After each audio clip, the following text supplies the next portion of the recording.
to conjure the wind and ease my mind.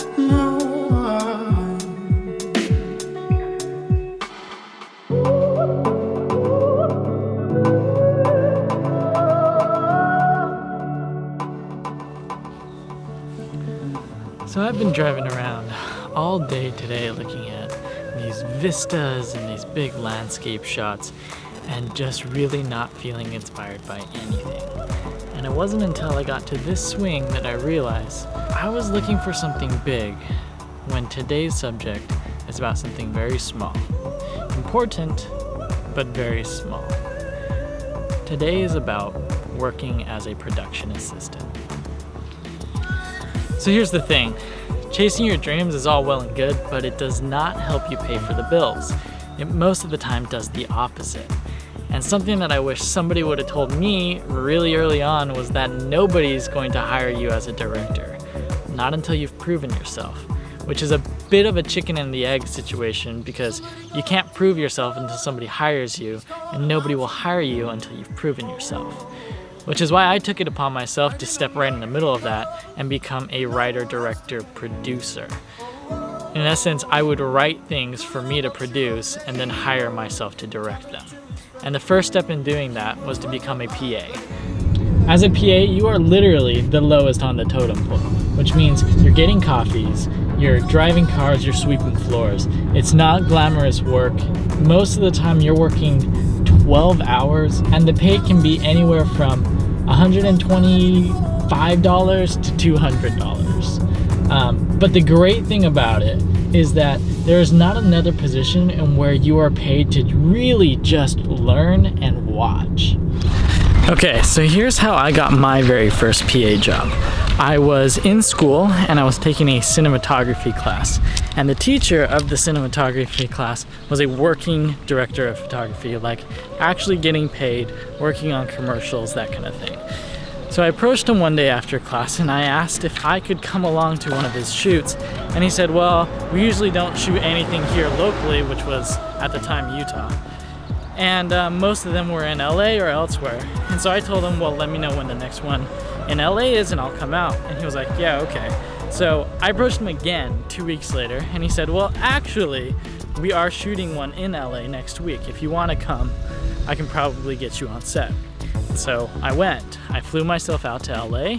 I got a hotel for myself for one night. And then I basically went and just stood around on set and waited for people to tell me what to do because I had no idea. It was my first time. I did that again. So I did that in a total of 2 times where I just went for free on my own dime and showed up and, did whatever people told me to do. And the thing that did for me though is that teacher,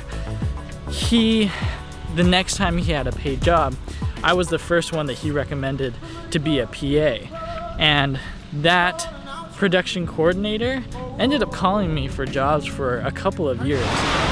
And then I moved to Hawaii. So I had to restart all over again.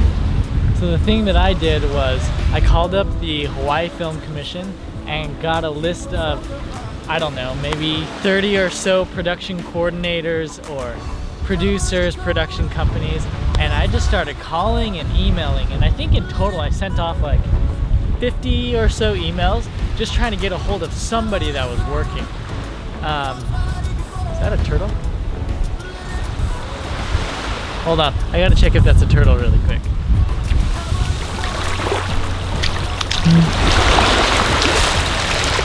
That is a rock. So anyways, after about 8 months of trying to get my first PA job, I finally got one.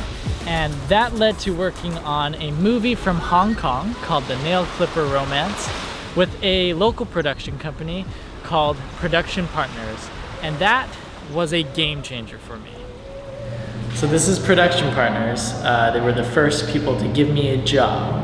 Now it might not look like a production office because you have to walk through the mini-mart to get there. This is Raimi. No, don't take. Oh, don't take. Okay. Well, we're gonna go to Production Partners. Look. I got my own camera, my dear.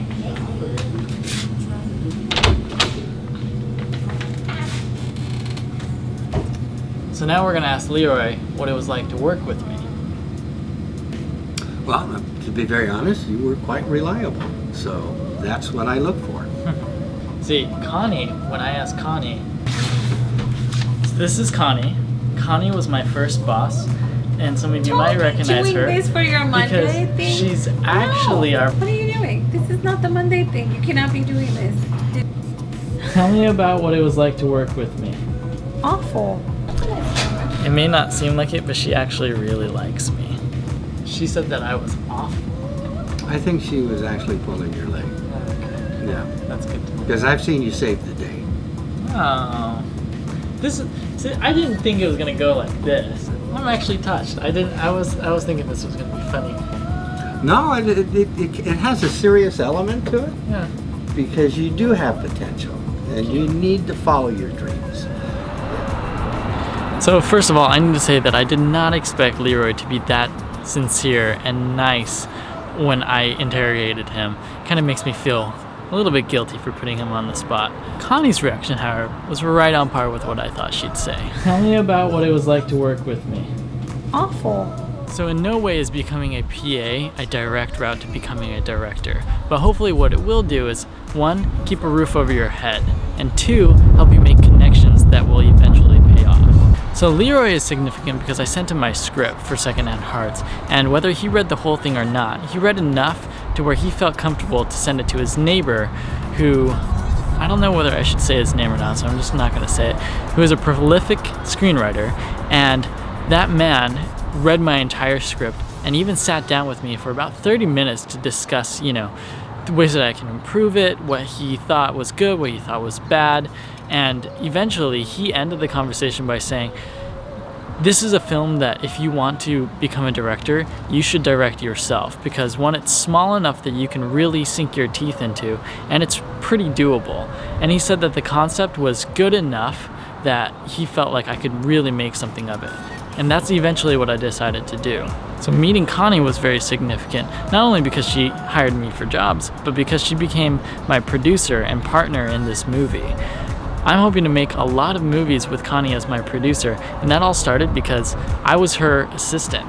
She was my boss, but somehow we parlayed that relationship into working alongside of one another, which really speaks for Connie because she was able to see somebody that was, the lowest of lows as far as, positions on set, and see potential in my script and ultimately myself. So if you're interested in breaking into the film industry, start as a PA. It's the best position to really learn from the ground up. So call your state's film commission, find out what production companies are busy, find their line producers, production coordinators, and if they are willing to hire you as a PA, do it. If they're not willing to hire you as a PA, volunteer your help for free. Do it for 1 to 2 days and that's it. But during those 1 to 2 days, you really need to show them that you're gonna work harder than anybody else on set. Otherwise, why would they hire you? But ultimately, that's what it all comes down to, is whether you're willing to work hard enough to do it. Let's get to work, my friends. You were for the